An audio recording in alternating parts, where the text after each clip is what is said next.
Mhm. So it is the top of the hour. I'm glad you're all here. My name is Hardy Johnson. I'm the president of the Descendants of the Illegitimate Sons and Daughters of the Kings of Britain, the Royal Bastards, the Descendants in polite company. And we are delighted that you have expressed an interest in joining our little group. And it is a little group, not because it has to be, but it just happens to have become a small group because of the perceived difficulty in joining.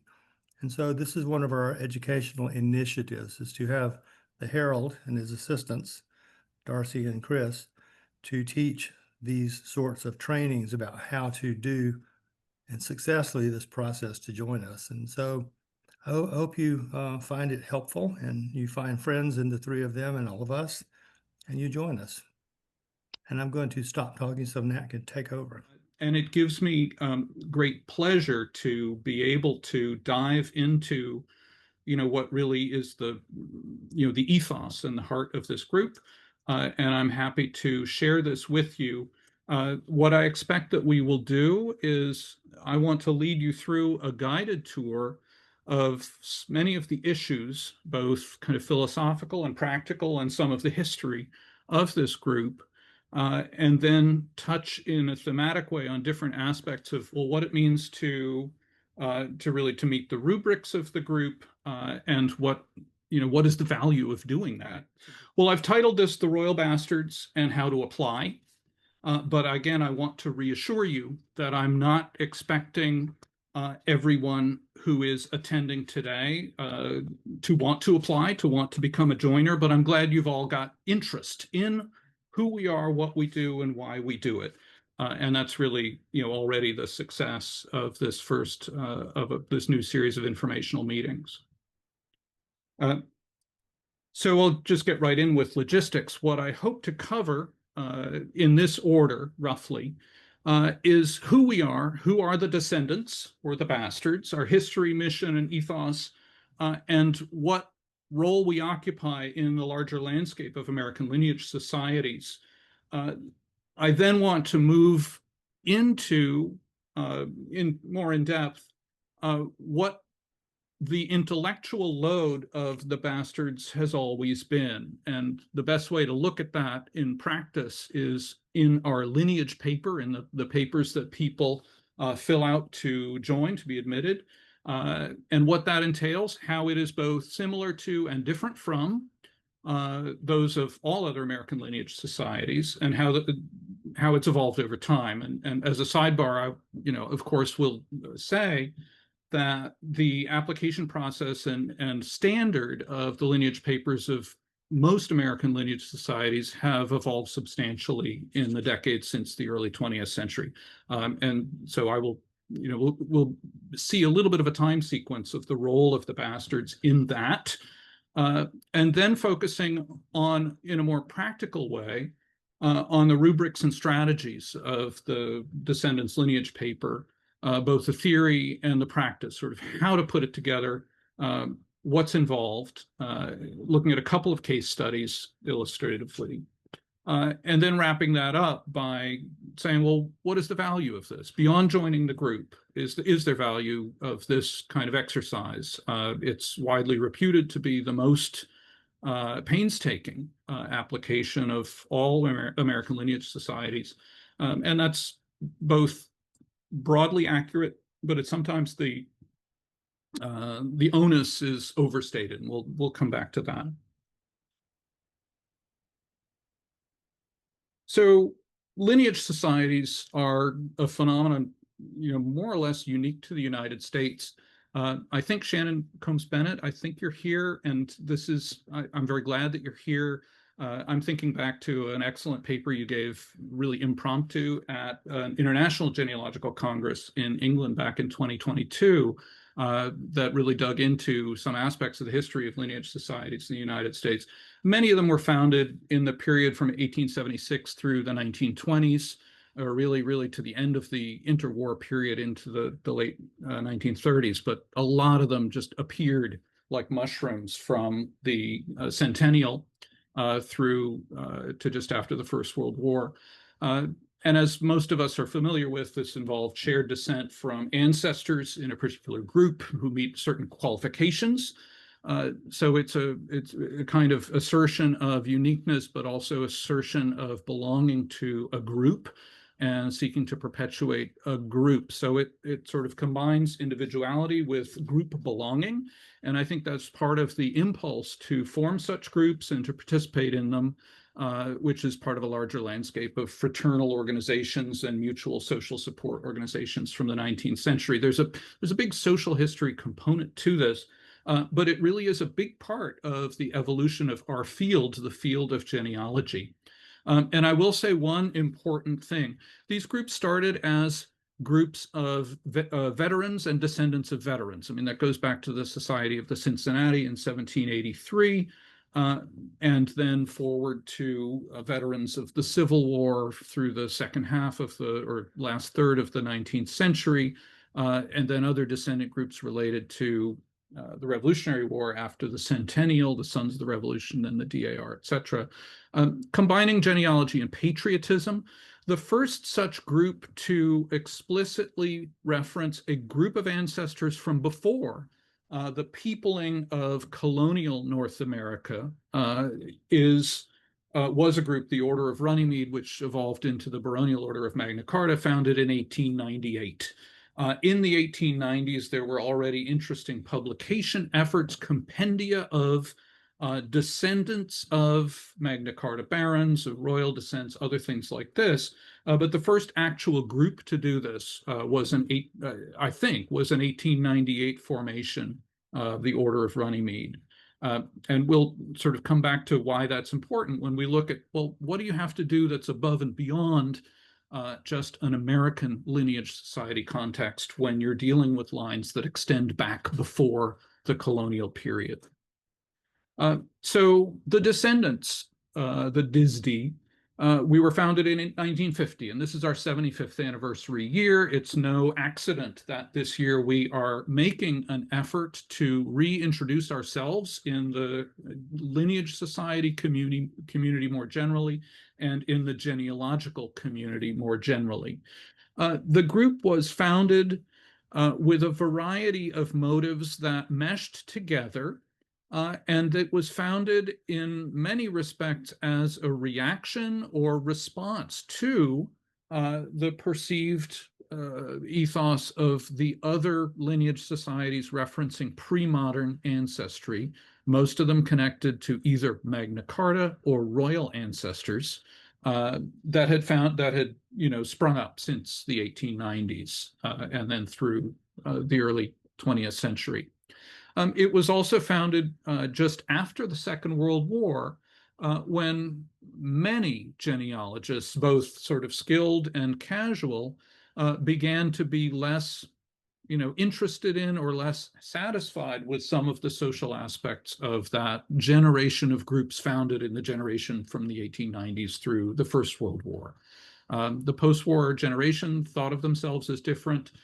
They thought of progress as different. They thought of different reasons to associate, different goals to seek, different attitudes to champion. And from its very foundation, the Bastards combined a kind of tongue-in-cheek irreverence with an emphasis on a serious scholarly approach to genealogy generally and documenting lineages. And this is really, this is the combination that they brought to the very first foundation, and which has, carried forward in slightly differing balances ever since. The founders were all fellows of the American Society of Genealogists, which at the time was the only structured organization purporting to represent sort of the rigor genealogical scholarship. It was and continues to be a private organization that's by invitation representing genealogical achievement in writing and research. It was founded exactly 10 years before the Bastards. It was founded in 1940. And so 10 years after the foundation of the American Society of Genealogists, at the 10th, effectively the 10th annual meeting, a group of the fellows got really excited about the idea of founding this counterbalance lineage society, counterbalancing those already existing that referenced pre-modern ancestry. And let me just say a couple of things about a couple of these founders. These are really the four principal founders. They're the first four members numerically in order of the Royal Bastards. And I'm not sure exactly who was the person who dreamed this up, but the guy on the lower left, Walter Lee Shepherd Jr., who published very interesting compendia that are important, we'll mention in another context, was the first secretary treasurer. He was the first guy who sent around a solicitation for new members immediately after this meeting. And so he, at the foundation, he was secretary treasurer. Arthur Adams volunteered to be the first Herald genealogist. And Harold Minot Pittman, who was an attorney active in researching a lot of New York genealogy, was charter member number 1, but declined to be an officer. And those three reached out to G. Andrews Moriarty, who was not at the annual meeting of the Fellows in 1950, to invite him to become president. Now, of these four, it was really Moriarty who was the most learned genealogist of medieval genealogies and genealogical problems. Arthur Adams was more of an omnivore genealogically, and Arthur Adams was much more at ease functioning in the context of lineage societies. He was he was President General of the Order of Founders and Patriots of America, for example, and the author of I think one of the substantial updates to their register of ancestors, also the register of ancestors of the Society for Colonial Wars, and other things. And after this point, and I can't remember the exact dates, he was the editor of the New England Historical and Genealogical Register as well. So all of these people were accomplished genealogists, and they filled different roles. But now I want to sort of go to, well, what is it that they actually made, and why? And the best way to look at that is to fast forward 24 years to an article that Lee Shepherd, who was by then president, he had moved on from being the secretary to the president of the group, published in the National Genealogical Society Quarterly. And this is looking back on the foundation of the group. It tells stories about it. It tells stories about that lead us into the mood, the combination of a tongue-in-cheek, a response to the perceived intellectual, shortcomings of the genealogy that underlay some of the other organizations, and he goes into a lot of this very seriously. He goes into some of it a little bit more, well, not frivolously, but he enjoys himself while writing about this. And so this article has been up on the website of the Royal Bastards for some time.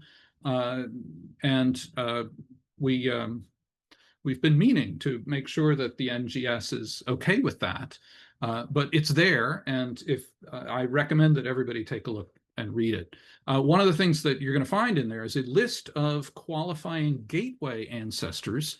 That is actually, please don't read that list, because there are several on that list that are now known to be no good, and we'll come back to what we know about that as well in a minute. So what are some real data about the organization? I've got some on this page. So the reference ancestors are Royal Bastards. And in this article, Shepherd talks about how they decided what to make this organization about, who to choose as the group of qualifying ancestors for this organization. And he said they settled on a group of ancestors who were, quote, essentially unimportant and without inherited social distinction, that is, bastards. Now, I've actually had a problem with this, because I think it betrays a certain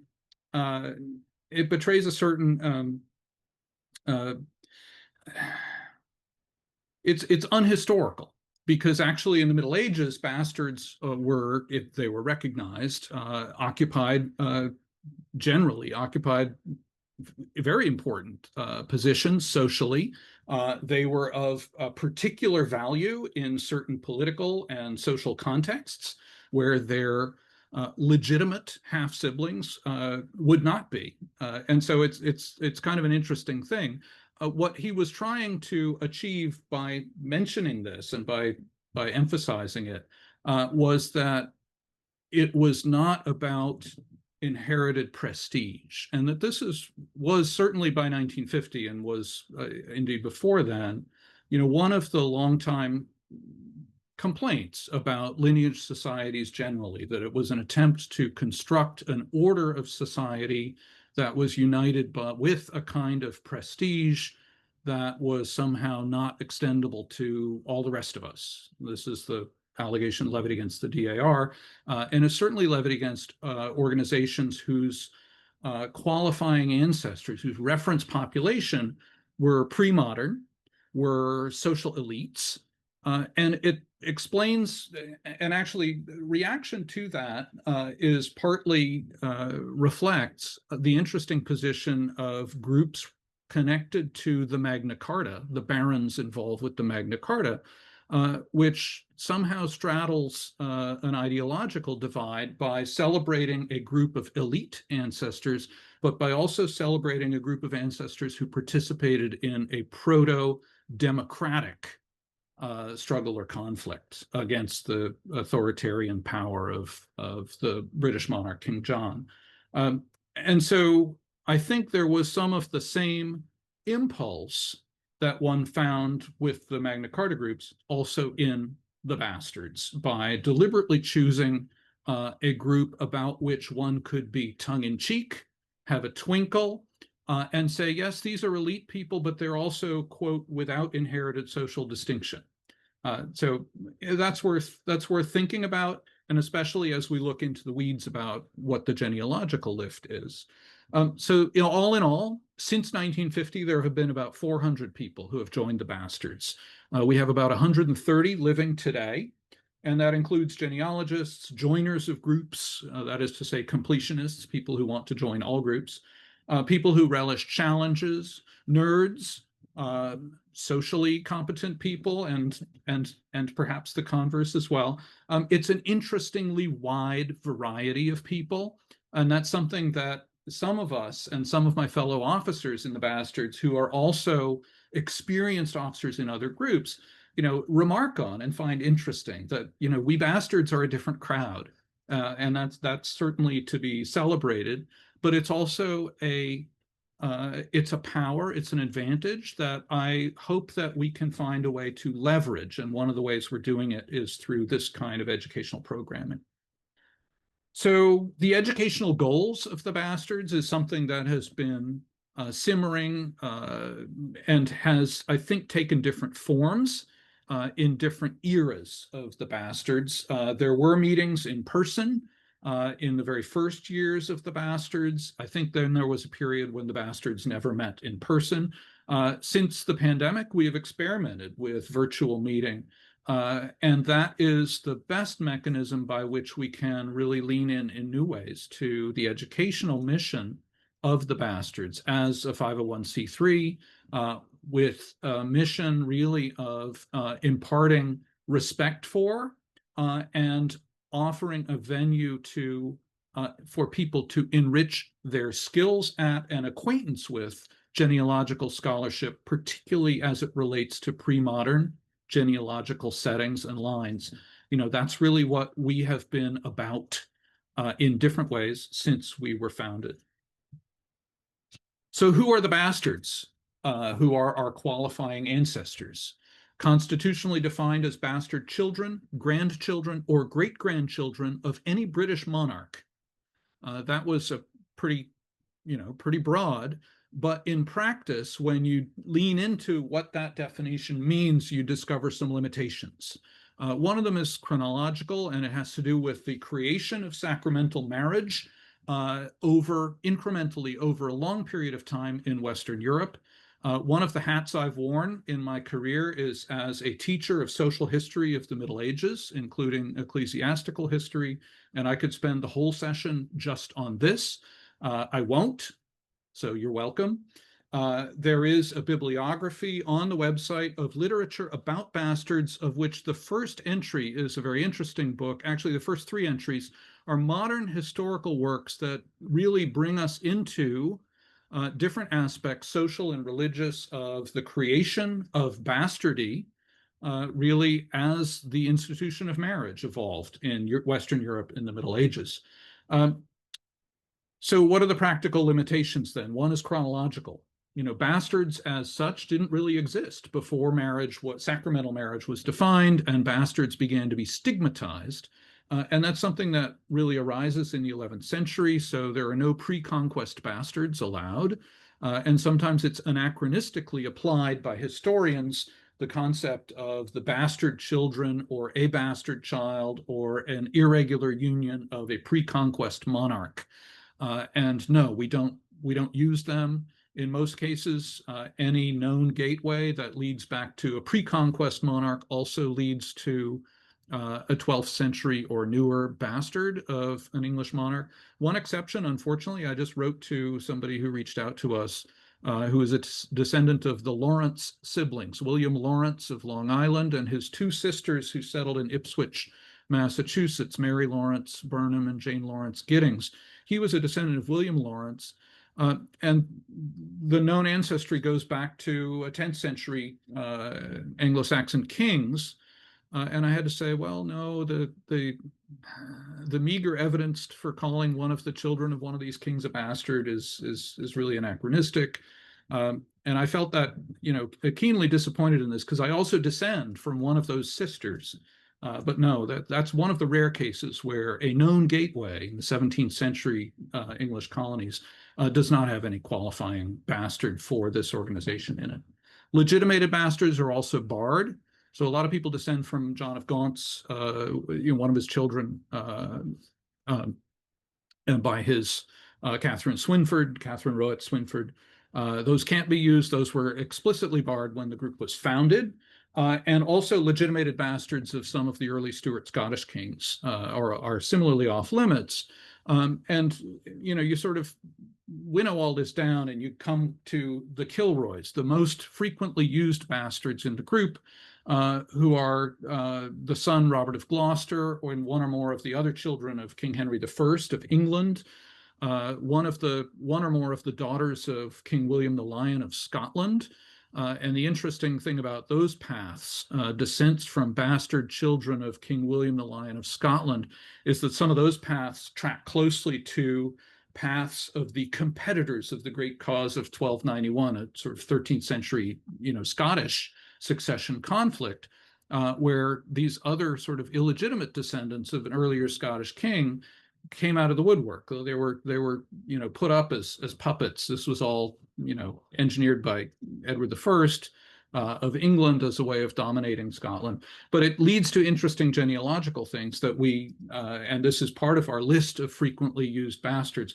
One bastard that I would like to see more used, and it really represents something that's almost unique in the landscape of pre-modern British royal bastards, is that almost all the parents, the royal parents of bastard children, are male. And that's just, that's defined by what the sources tell us and what the sources don't tell us. It's also defined by the limitations and constraints placed on women, even extraordinarily high elite women in this era and this part of society. So we're left with a very small number, one, I think, that has known paths of descent to American colonists, and that's the bastard daughter, Eleanor Holland, of Constance of York, who's a granddaughter of King Edward III. And there's a very small list of American colonists who are known to descend from this line, and I'm trying to encourage one of them to join on this line so that Constance would be represented among our royal parents of bastard children. And so, jury's still out on that one. Hopefully we'll add her to our ranks of valid royal parents of bastards. The other thing is that the Welsh really don't figure into this. And that's because in Wales, socially, Christianity did not encroach enough to, in the Middle Ages or before the eclipse of Welsh sovereignty, to have a situation where there were legitimate and then recognized and stigmatized bastard children of Welsh monarchs. I'm spending perhaps too much time. I'm looking at the calendar. I'm looking at my timer on some of these foundational concepts, but I want to lean into what the group is, what it's about, and I may end up shortchanging some of what I had planned to cover on actually how you do the process of applying, but I want to leave you wanting more. And that's what I want to hear about when we get into the question and answer period. But I'm going to try to go quicker now. So we've talked about qualifying bastards.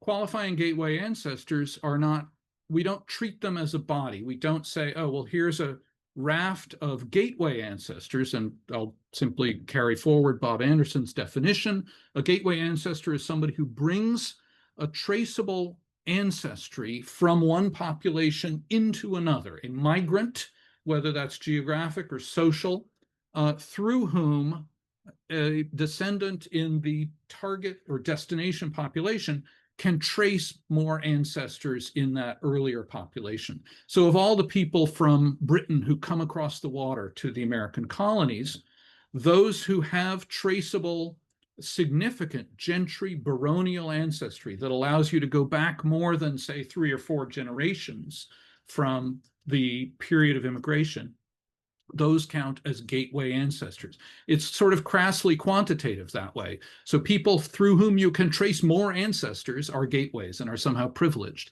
But I like that crass quantitativeness more than the idea that the only ancestors who matter are those who lead us to some remote connection to a king, because that's not what we're about. We're about the process of discovery, of discovering and building our own skills in working with pre-modern ancestors. And it's not really so much about the rank or status of those ancestors.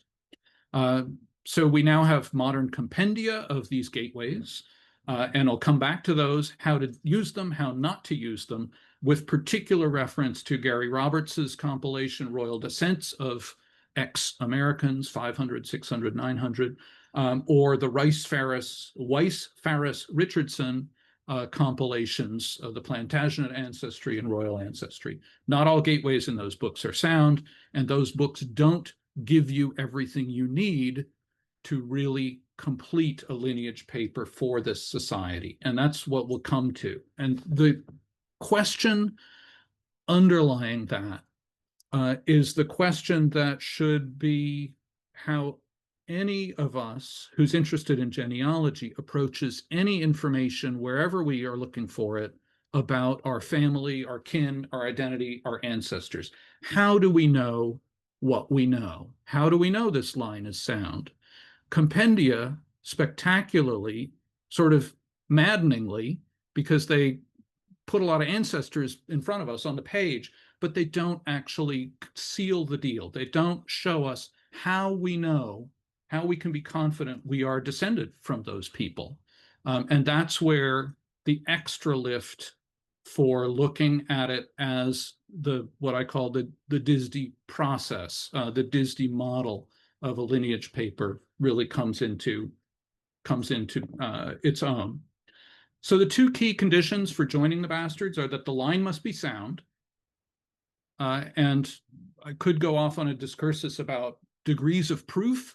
I think that's a whole other session, and really the competing models for how we understand proof in the genealogical community. Proof as a black and white concept is the model favored by the genealogical proof standard, and by Mastering Genealogical Proof, Tom Jones's work, and some of the others that are around that. I am drawn to something that was more quietly stated and gets a little bit less attention, a sliding scale of confidence levels of conclusion when dealing with genealogical linkage analysis, that is buried in the heart of one of the chapters of Bob Anderson's deceptively thin book, The Elements of Genealogical Analysis. So where do we, the bastards, fall? Where do we apply a threshold for considering a line to be sound? Well, it's somewhere in there, and it is subjective, and I will admit that. But we'll come back to that later and perhaps in another session. So the first rubric or criterion for admission is that the line must be sound. The second is that the lineage paper must meet our rubric for identifying the evidence for showing how we know that this line, how we have confidence in this line. And that shows us, kind of in an educational context, that shows us that the applicant has demonstrated some engagement with that process of understanding the evidence and not just the who and the when and the where. And so there really boils down to three rubrics that are directly involved in the application paper itself. The first rubric, and this is surprising in that it is done by so few lineage societies. Every fact, every birth, death, marriage date, the name of a spouse of a line carrier, all of these things have to be separately, specifically documented on the lineage paper. The only other group that does this, so far as I know, is the General Society of Mayflower Descendants. Our very first lineage paper form in 1950 did this. What's interesting to me is that most of the people who sent it back, filled it in, sent it back, the charter members, didn't actually do that. They didn't compile it to meet that standard, but the standard was there aspirationally from 1950 onward. I don't know when the GSMD application paper kind of evolved into using it, and we'll look at an example of it. We'll see how it's, we'll see what it looks like, and we'll see the limitations. The other two rubrics are related to each other, and they're unique in the American Lineage Society context. Not just a volume and page citation for where you find information that supports the ancestor's birth, marriage, or death date. But you have to, there's a blank in our form that asks you to state what the evidence is, to identify or describe the evidence, as well as, if it comes from a page on a book, telling us what the book is and what page. And that it's really, there's an educational goal there, but the goal is for the applicant, for the member. So who you're descended from, and how you know who you're descended from them. And that's the big step that carries you beyond what the compendia of pre-modern ancestry do.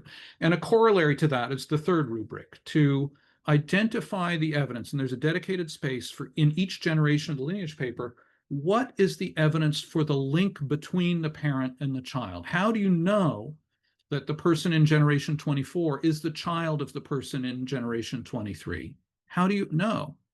And that could be 3 words, or it could be a paragraph, or it could be an attached page. And that's something that lineage papers don't do enough. That is the most commonly identified flaw when I go through lineage papers for other organizations. Birth, marriage, death, those might be adequately documented, but we don't know that that person is actually the child of the previous person or the next person. So I'll come to, well, what are my shortcuts for doing that? It's something that I want to encourage more people to do all the time as a matter of course. And I'm not advocating that all lineage societies go out and change their forms, but it's something that we all should understand how to look for and then use. So there are a couple of ways to approach that, and I've got a short example. I'm gonna scoot through to. For recent generations, the easiest way to identify what the evidence is, it's kind of already done for you. If you're including a marriage certificate or a death certificate, well, you've already, in citing that, that's what the words you use: marriage certificate, death certificate. So you're stating what kind of evidence it is, as well as citing it. For earlier generations, that's where you have to sort of say 2 things. If it comes from a book, a volume and page, state what the evidence is, and particularly if it comes from a secondary work, an analytical secondary work, hopefully you can see how the author has decided that that's the date that this person died, this sort of thing. If you're using a secondary source and there's a date in it and you want to put it on your lineage paper, but the secondary source doesn't tell you how that author found that date, then you can't, you can use that book, but you're not done. You have to keep looking. So there are ways in which, when you've got an indirect proof case, You need to spend a little more time explaining how you know these things. Proof statements, proof summaries, those are things that are addressed in more detail, particularly in Tom Jones's Mastering Genealogical Proof. I want to see them more used more generally in lineage society papers, not just in ours. And that's something that certainly we do see in a lot of Royal Bastards papers. So here's an example, evidence versus citation. And that's why we call it on the form, we call it evidence. We don't just call it citation or proof. So this is in the ancestry of Jeremy Clark of Rhode Island. And so this is an example of a paper that was not done. It was sent back for revision. And here there's James Clark, who died in 1614, it says here. And the footnote for that is New England Historic Genealogical Register, volume 74, April 1920, page 130. So we look at that, and here we are. Here's that page of the journal. And it says, oh, yes, James Clark died between July 13th and November 1st of 1614. But that page of the journal doesn't say where those dates come from. So this is a good example. It's a concrete and closed-ended example of where the homework's not done. Luckily for us, 2 years later, the author of that journal article published a book about the same line with more detail. And what he does in the book on page 42 is he presents information about the will of James Clark that gives us those two dates. He wrote the will on July 13th, and it was admitted for probate on November 1st of 1614. So that's pretty obvious. That's a very common scenario when you know that somebody died between those two goalposts, the date of creation and the date of proving of a will. But the first cited reference didn't tell us this. So this book does. And so you can simply substitute a citation of page 42 of the book, but then you should also add to the footnote that it's based on those dates of creation and probate of the will that are given in the book. You don't need to take the extra step then of getting the will from the Prerogative Court of Canterbury or downloading it from Ancestry, because this author of this analytical secondary source has showed you what the basis is, and that's the important aspect there.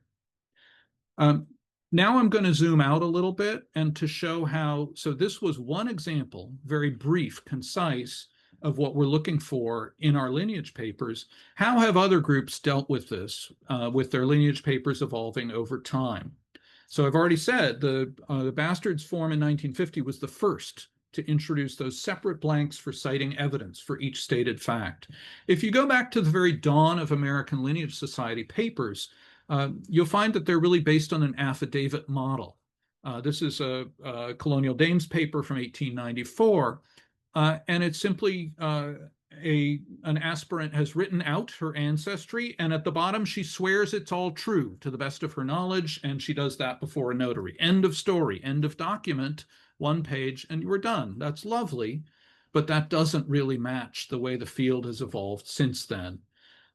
By 20 years later, the forms for most groups, this was for the Daughters of the American Revolution, do include blanks for all the dates and places that somebody was born and died. Oh, actually, in this version, there's a place for dates, but no places. So that's another step in the evolutionary process.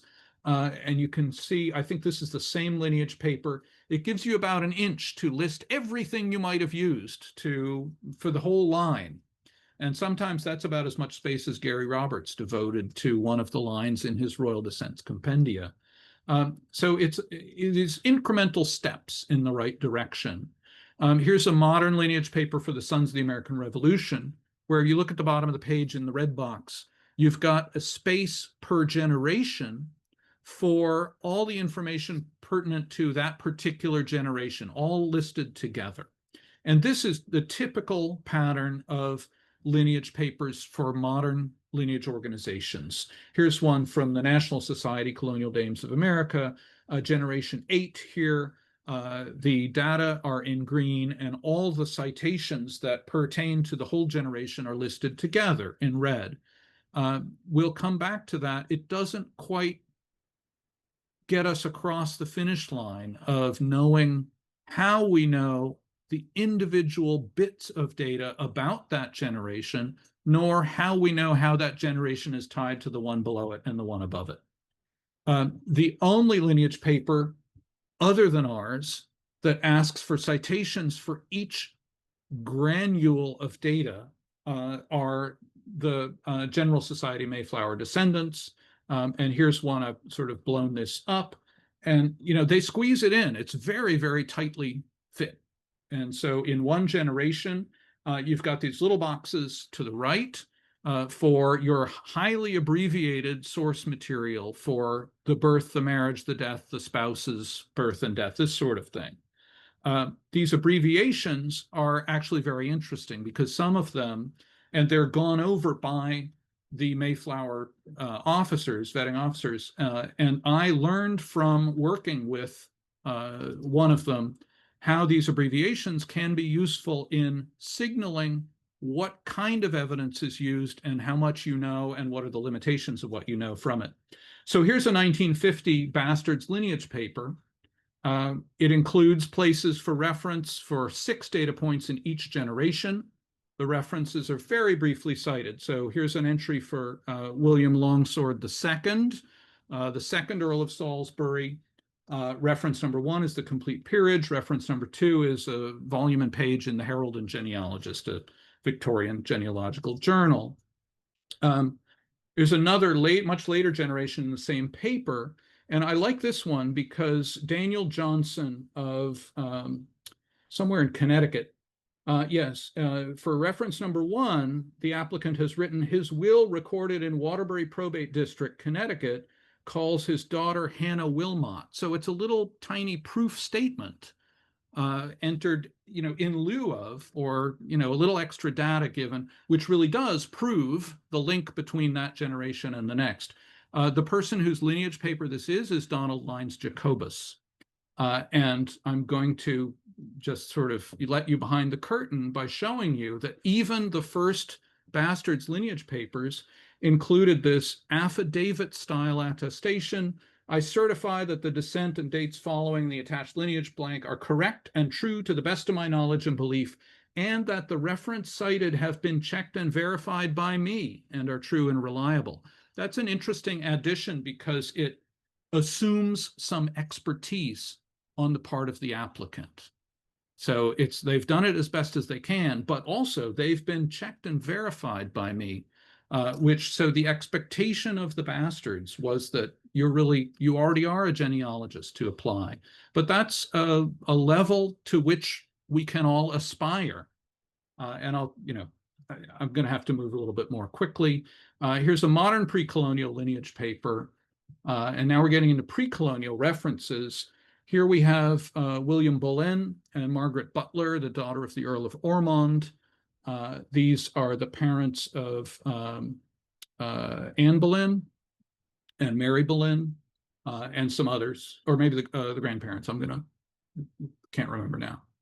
What is cited here are the compendia: Richardson's Royal Ancestry, Weiss's Ancestral Roots, etc. So that's really not good enough. It's one raft of citations for the whole generation, and it's citations to compendia.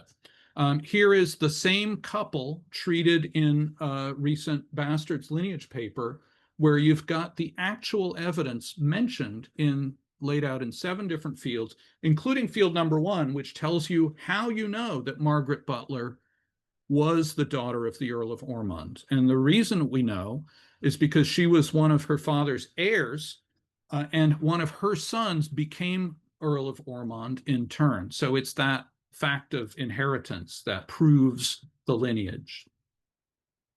And this is an important thing. We'll back up one. Generally, the work cited in this page of this lineage paper is the complete peerage. It's not one of the modern compendia. And this leads us to the big difference for pre-modern generations, particularly the earliest ones, between the complete peerage and the American Royal Descent compendia. The complete peerage uses footnotes to identify the data, the sources for every statement. The compendia don't do that. In a separate session, we're going to talk about what are the typical sources used for the medieval English baronage and gentry. That's really a separate thing. Our goal is to demystify it, but you don't have to go too far beyond the complete peerage if it's a sketch that's clearly documented, and the footnotes just say very briefly, well, here's the type of evidence that is cited here. Here's how we build the case to know when somebody was born and died and who they were related to. In contrast, the American lineage compendia don't do that. Like lineage papers, they simply cite all their sources together at the end of a generation and at the end of a line. And so here's the page on this couple from the most recent edition of Douglas Richardson's compilations. It's Margaret Butler and William Bullen, and the green is all the data on them. He's given us a lot of discursive information. And in the red box, he has listed a whole bunch of sources, but he doesn't say which goes with which. And so that is, unfortunately, it doesn't get you all the way to what you need. This is not the same generation, it's the generation above. It's the Earl of Ormond, whose daughter married Sir William Bullen. Here in the complete peerage, it's arranged differently. You have individual footnotes that really do tell you the story of how you know what you know. So ideally, for a lineage paper for the bastards, you're going to be able to use analytical sources that give you this information. You don't have to pull documents from the English National Archives. Sometimes you get a mystery, and we can work together to solve it. You can work together with other applicants to solve it. I want to spend a couple of minutes on this, returning to this concept of what a lineage link is. How do you prove person A is the child of person B? This is the third rubric of the Disney lineage paper. So in a lineage, one way to think of the basic units are the information pertaining to each person. Each person is in their own red box: birth, marriage, death. But you see, those red boxes don't intersect. You don't really know how the one below is the child of the one above. And so that's what we want to do, one generation at a time, evidence linking a child to a parent. Even then, you're not sure. Well, that just tells you the parents had a child with a certain name. How do you know that the adult in the next generation is the same as that child? And so rather than having two generations, how are you satisfied of the link between them? We need to marshal evidence to prove both at least a parent, one parent, and at least one child of that person. Once we've done so, we achieve what Bob Anderson calls genealogically defined. We've genealogically defined a person if we know both something about at least one parent and something about at least one child and one partner. There are simple ways to do this in modern generations. Usually it's with a marriage or death record that names the parents of an adult, and that really links you, essentially a three-generation link. There are other ways to do this, the other simplest ways to do this for pre-modern generations we won't get into right now. And then there are indirect ways to do it. And this is when you sometimes need to compile indirect information to form a hypothesis and assign a degree of confidence to it, create a proof argument or proof summary. And that's something we'll come back to in a separate session. So these are some of the lifts. I've probably covered them so rapidly that they end up with a certain degree of intimidation. But I also wanted to demystify the process. So how do we actually do it practically? You start the process by reaching out to the bastards, saying you're interested in the application process. You send us a line. It can be just summarized in an email. We review it to see if there are known problems.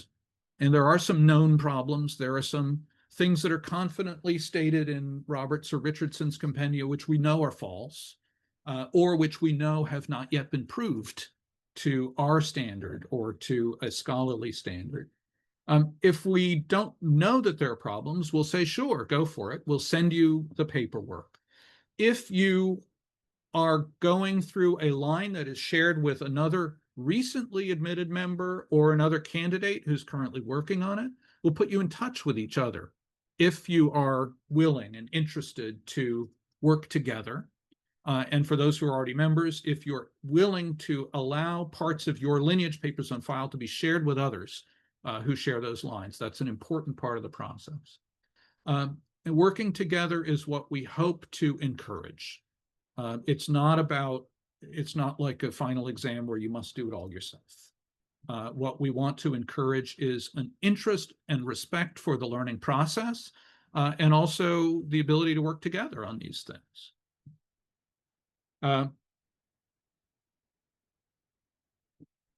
So I rattled through some of the last of this, and that comes to a big question: goals, strategies, outcomes. What is the value of all this?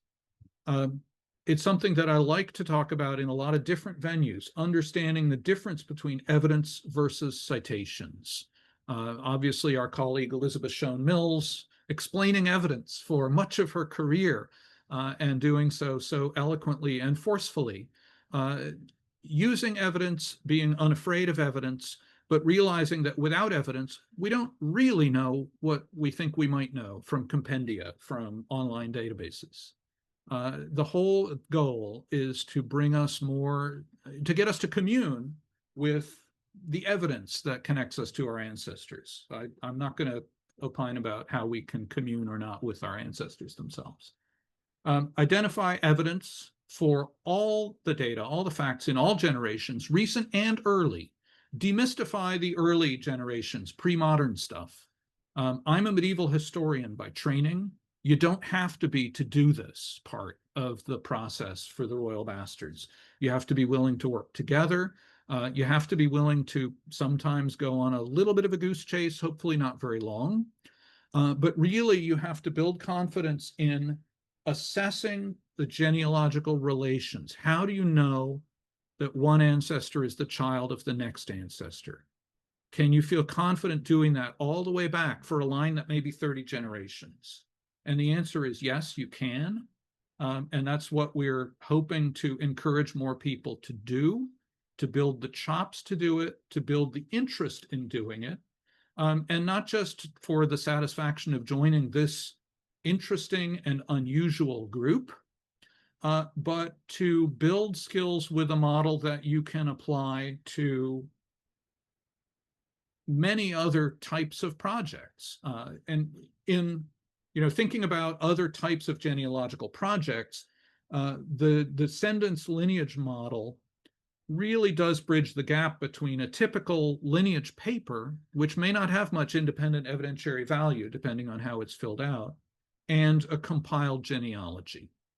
For those of us who have gone through genealogical educational programs, who have sought accreditation, this should feel like something that is substantive and which in itself builds skills and also introduces you to a community of people who enjoy doing this stuff together.